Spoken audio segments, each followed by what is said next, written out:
track to actually time the gap. Now there is the SL63 AMG. It's got torque 800. It's a 410 kilowatt output. It's a 5.5 litre bi-turbo. I got to drive it a couple of days ago. Oh, I'm very jealous. And Mick Doohan had a crack at me for driving like I was going to the shops. 410 kilowatts. That's almost V8 supercar power. I know, and this is a car, literally, they just pulled the Redjo label off. I think Mick Doohan unscrewed the Redjo label off, and he drives it like he stole it, and it's such an impressive bit of kit for what is a road car, and he's been going around pretty quick. I think the only difference between going a little bit quicker than the V8 supercar is probably the fact that it's on road tyres, not proper racing tyres.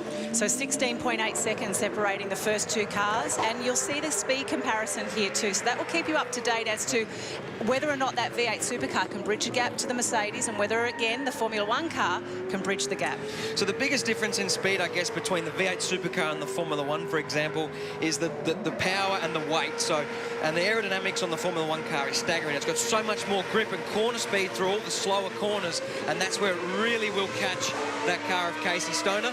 But the peak speeds as well. The peak speed of the Formula One car is nearing 285, 290 kilometres an hour. Casey Stoner a lot closer to 265 k's, and Mick Doohan would be around about 250 kilometres an hour. 23.9 seconds was the gap between the V8 car and also then the F1 car. So I wanted to ask you as well, in terms of when we see the F1 car making up the speed, where is the ability for an F1 car to make up the speed? Is it the acceleration out of the corners? Is it just the sheer pace of the car? Yeah, it's a combination of everything. I mean, the V8 supercar has 600 horsepower. It's got a lot of speed, but it's nearly, over a ton in weight. So getting that car around the corners is not as easy as a Formula One car. It's got a lot of aerodynamics. It's very light. So the corner speeds, entry, mid-corner and exit speed is superior to that of the V8 supercar. So there's Mick Doohan out of that fast chicane around the back of the circuit. So many great scenes there over the years at Albert Park. There's Casey Stoner, so you can see the gap closing in. The Red Bull racer. This is the car that he runs in the Dunlop V8 Supercar Series, the second-tier V8s. Had his debut 2 weeks ago on the streets of Adelaide. You caught up with him yesterday. Great chat, by the way. And looking pretty relaxed. Mick having a moment mid-corner there. And don't believe for a second that Mick Doohan is not trying hard, because he is.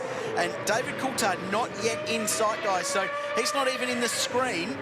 Oh, here he comes. This is quite a funny experience when you're driving that V8 supercar. The Formula One car looks like a bee or a wasp in your mirrors, and then all of a sudden it comes howling up behind you, and this sets up to be a great finish. Have a look at this. This will be really close, in fact, but David Coulthard will just get there.